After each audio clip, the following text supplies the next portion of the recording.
La question, elle vient d'un sentiment d'inadéquation, de quelque chose Ben, qui te semble... l'inadéquation, c'est que j'ai l'impression qu'il y a quelque chose du coup qui dit mais je continue à chercher parce que j'ai pas la sensation D'être le que témoin. j'avais avant quand je disais waouh c'est l'unité, enfin les expériences que j'ai eues comme j'ai eu au stage là.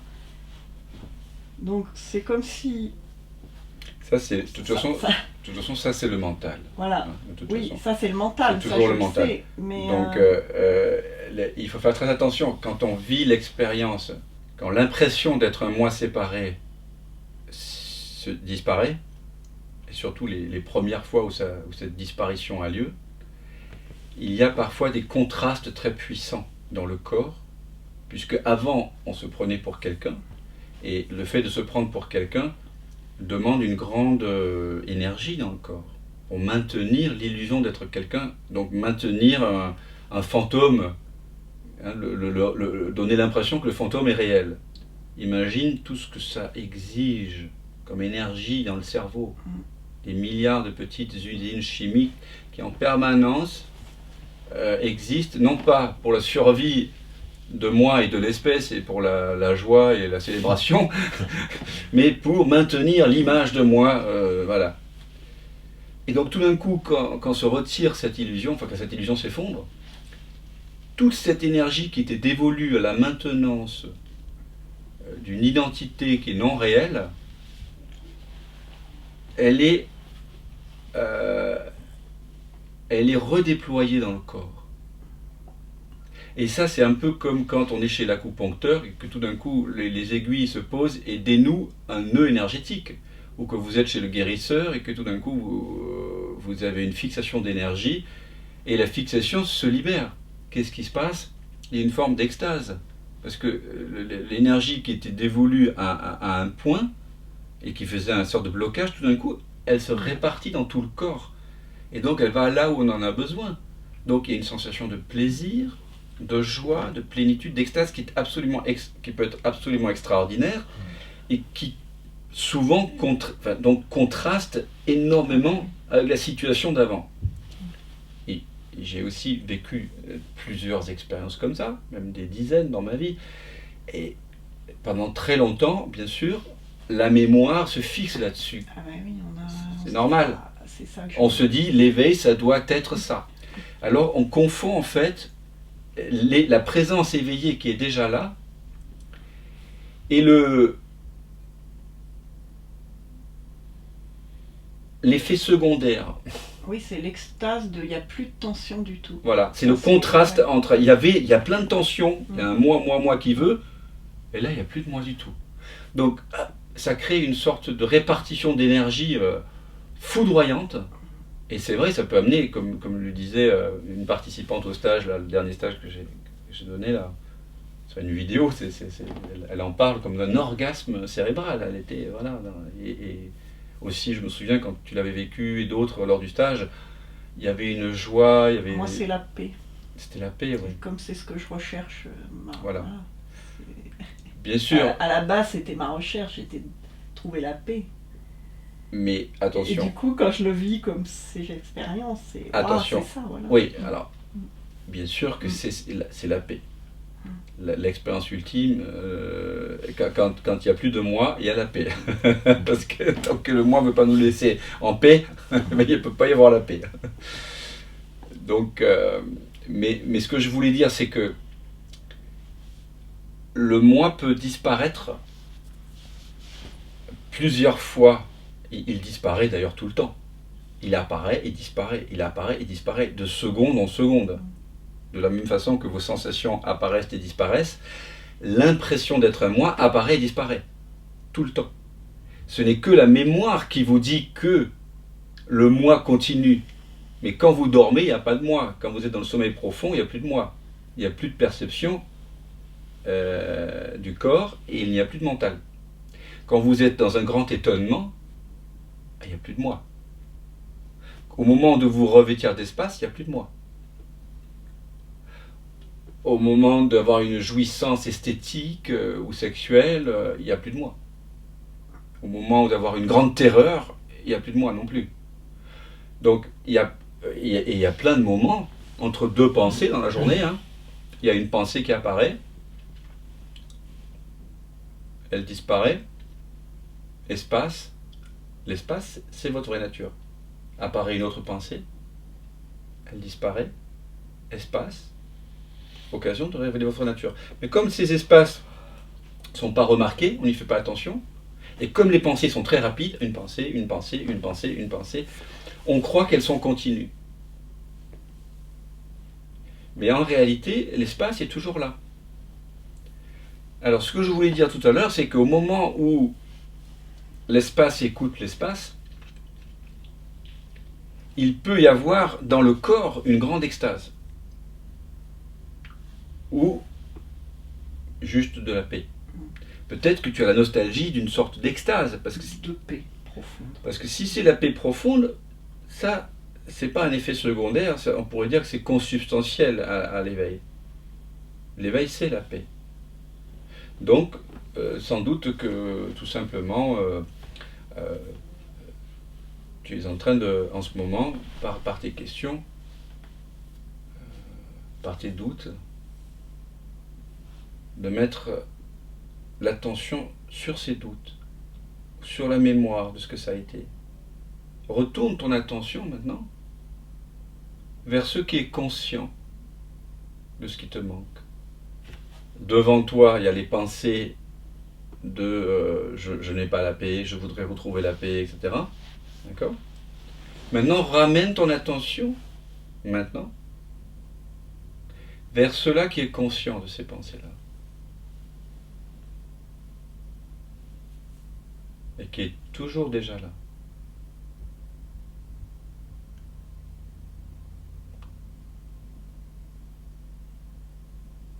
Pose-toi la question, à qui apparaissent ces questions ?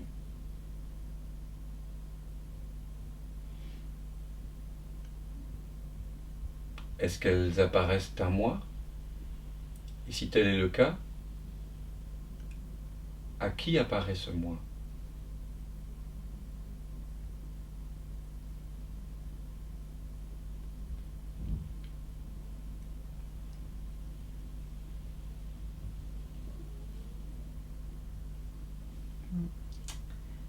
Je vois quand même en fond un truc qui... En fond ? Je vois un truc je vois un truc subtil. Ouais. Il n'y a rien et à la fois il y a un truc, je crois, subtil qui dit non mais oui. Je vais pas par là parce que je vais encore disparaître. Quoi. Ah oui. C'est subtil mais c'est là, oui, je le vois. Oui. Alors, il y a la pensée je ne veux pas disparaître. Ok, maintenant, ça c'est perçu ça. Cette pensée même subtile. Par quoi est-ce que c'est perçu ? Qu'est-ce qui perçoit cela dans ton expérience là, dans l'expérience directe ? Qu'est-ce qui perçoit cela ? Ramène ton attention vers là. Et je vous invite tous maintenant, comme Valérie, à ramener l'attention vers ceux qui semblent penser les pensées qui sont là, vers ceux qui semblent être témoins des perceptions qui sont les vôtres dans l'instant. À ramener l'attention vers cet apparent jeu qui semble percevoir l'expérience présente.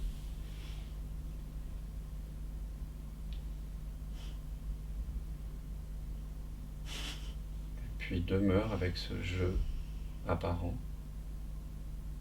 Et demeurez chacun avec ce jeu. Tenez-vous fermement dans le jeu.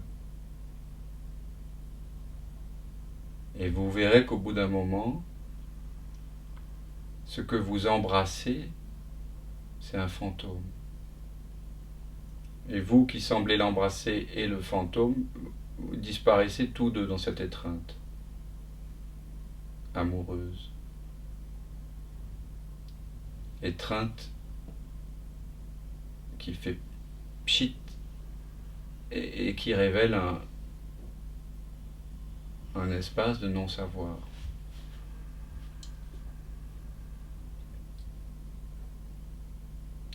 Est-ce qu'il n'y a pas la paix maintenant ? dans cet espace. Oui, non, mais ça a rigolé tout de suite et j'ai vu qu'il n'y avait pas de jeu, mais il y a un apparent jeu JEU qui se met en route et que ça dit ah non, mais la vie commence à être tellement géniale, j'ai pas envie de perdre ce jeu là qui joue, là, il y a un truc comme ça. En fait, c'est pas le jeu qui joue, c'est la vie. Oui, non, mais voilà, mais voilà. Le jeu de la magie, là, de se prendre pour quelqu'un. Oui, mais... Il y a un attachement à ça. Oui, c'est bien de le voir. Et tu peux voir que cet attachement, c'est juste une apparition, disparition. Cette impression d'attachement, elle peut apparaître, être très forte. Mais si tu restes avec un moment,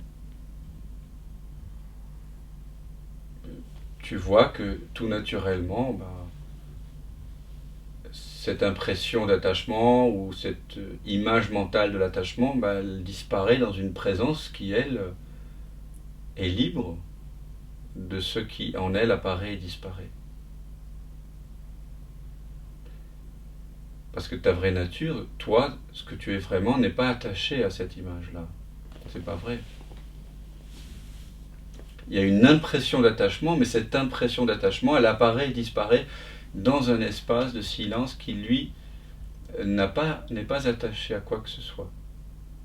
Comme l'espace, là, dont on prenait conscience tout à l'heure, entre les deux mains, et dont on se revêt, et qui n'a pas de préférence pour quoi que ce soit. Là, il y a la paix, n'est-ce pas? Ah oui, non, là, tout est vu comme bon. Des apparitions c'est ça. Qui attachement au moi, ça apparaît. Bon. Et ben voilà. Et ben voilà, mais oui, mais bon, tu restes 2-3 mois comme ça. Oui, et ça joue à oublier tous ces jeux-là, que je pratiquais, tu vois, les questions que tu viens de me ramener. Oui, ça joue même à oublier ça, parce que... Oui, c'est... Mais une fois que c'est vu, il n'y a pas de regret. T'as pas l'impression d'avoir... Cet espace n'a pas l'impression d'avoir perdu 3 mois. Parce que 3 mois, cet espace, il est éternel, il est hors du temps. Là, ça me fait rire, mais en même temps, je vois les 3 mois que je viens de passer c'est dingue, quoi. Ouais, comment ça joue à ça, quoi. Mais il n'y a pas de... Mais c'est marrant, Voilà, c'est juste marrant. C'est pour ça qu'on peut appeler ça une blague cosmique. Ouais, mais c'est marrant, mais en même temps, comme c'est marrant goûtu, c'est presque... Tu vois, là, je le vois un peu le truc qui va récupérer ça. C'est vraiment marrant, je vais rejouer encore à oublier qui je suis. Ouais. Ou pas. Mais en tout cas, l'invitation, c'est que chaque fois qu'il y a une perception, quelle qu'elle soit, ce que tu viens de dire, c'est une perception, c'est juste de ramener l'attention, parce que s'il y a une perception, c'est que tu penses encore qu'il y a quelqu'un qui perçoit. Donc tu ramènes l'attention, tu détournes l'attention de ce qui est perçu, même si ça a l'air très subtil et très fin et très intelligent ce que tu dis, et ben tu ramènes l'attention vers l'apparent jeu, et en ramenant l'attention vers ceux qui semblent penser ou qui semblent percevoir ça, paf, tu vois qu'il n'y a personne, et que la personne qui semblait percevoir fait elle-même partie du jeu. Elle est elle-même une perception transitoire. Tu ramènes. Voilà. Plus tu ramènes l'attention, et moins le petit ego va se la ramener. Parce qu'au fur et à mesure que tu ramènes vers l'apparent jeu et que tu découvres son inexistence, au moins il est possible qu'il soit cru. Tu vois. Mais cette pratique doit devenir le lot quotidien, ça doit être, c'est quelque chose qu'on fait quasiment tout le temps. Ouais, Dès que- mais c'est perdu du coup, parce que comme c'était Oui. plus tranquille et tout, je me dis bon, j'ai plus trop besoin de pratiquer, paf, ça se perd, C'est et ça. du coup ça, il faut... C'est ça, Ouais. c'est ça. C'est ça à quoi ça sert la souffrance. C'est un aiguillon pour nous dire bon là, le rêve commence à cauchemarder un peu, donc je vais ramener. Mais évidemment, quand on a une grande maturité, on continue, disons, à pratiquer, même quand la vie est relativement sympa. Ouais. Tu vois, et même quand elle est très sympa. Ouais. Parce que il peut y avoir des belles conditions qui font qu'on est heureux sur un plan relatif. Et puis on peut commencer à sentir la différence entre être content, parce que le personnage a des rentrées d'argent, ou fait une belle rencontre, ou de nouveaux projets, etc. Et la paix véritable. Donc, quand le parfum de la paix véritable s'infuse de plus en plus, on continue à pratiquer, à célébrer. Mais pas pour célébrer. On continue à célébrer le sans forme, même quand on est heureux, que tout va bien, qu'on vient de, je sais pas moi, d'avoir un enfant, ou d'être grand-mère, ou de vivre une belle expérience. On continue. Parce que sinon, si la pratique est là que quand il y a souffrance, c'est comme si, disons, la pratique non-duelle devenait une pratique duelle du coup, qui me sert juste pour aller mieux. Ouais, ça je... Et ça, c'est un des grands pièges. Hein. C'est comme une manipulation en fait de la non-dualité quelque part. Oui, bien sûr. Alors, parce un que les ego spirituel entre guillemets, ben plus oui, fin que l'ego, tout à fait. celui qu'on a démasqué, que tout le monde a démasqué. Bien sûr. Ça fait partie des possibilités de l'ego, ce qu'on appelle l'ego spirituel, de se draper de l'impression d'avoir compris, l'impression de n'avoir plus à pratiquer, ou d'avoir à pratiquer, enfin voilà. Mais comment dire, à chaque fois que le mental vous raconte quelque chose, que ce soit agréable, intelligent, poétique, subtil, profond, inintéressant, débile, quoi que le mental vous raconte, vous devriez le considérer comme une perception. Et dès qu'il y a perception, l'instruction devrait être, s'il y a perception, c'est quelque part que j'ai la croyance qu'il y a un jeu personnel à l'origine de cette pensée, de cette perception. Donc je ramène l'attention vers le jeu. Mais il y a certaines pensées qui se glissent comme ça, qui ont l'air très sympathiques, très intelligentes, et qui font que, ah ça y est, on repart dans le rêve. Oui.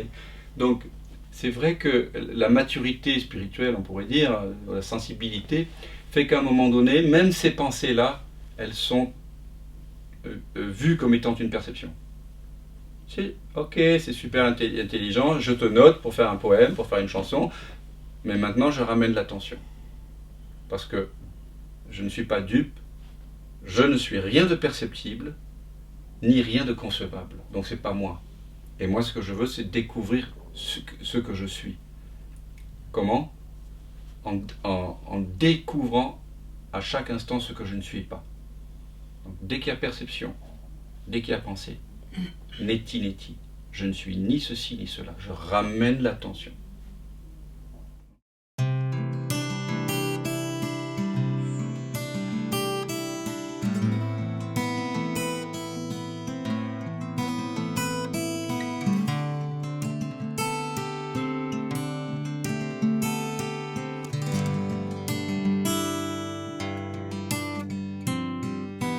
Je me noue à ce nous qui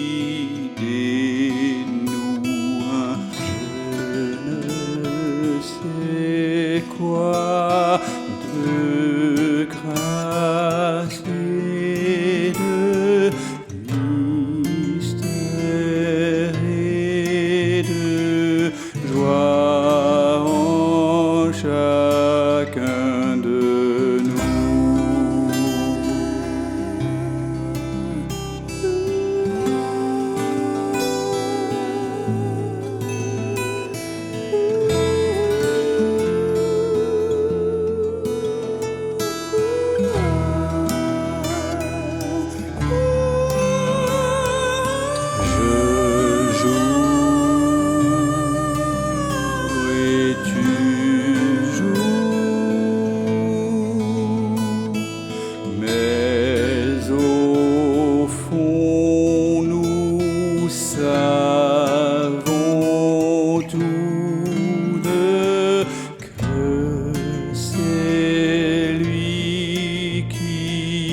Se joue à travers nous.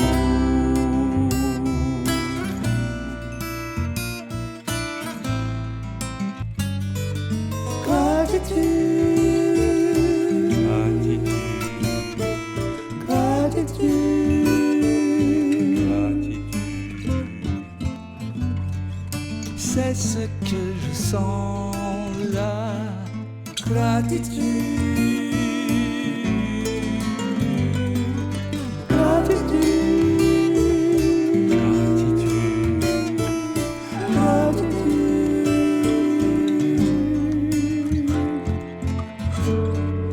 pour tout ce qui est là. Gratitude.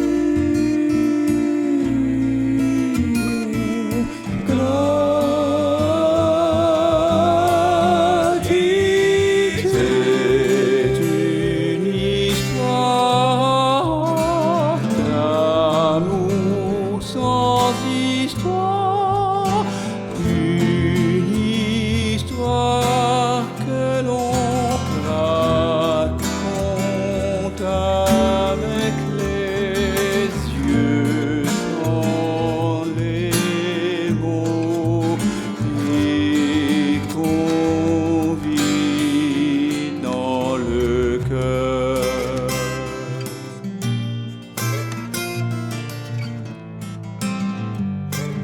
Gratitude, gratitude, gratitude, gratitude, gratitude,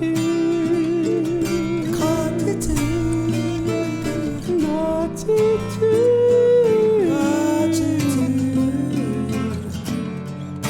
pour tout ce qui est là. Gratitude.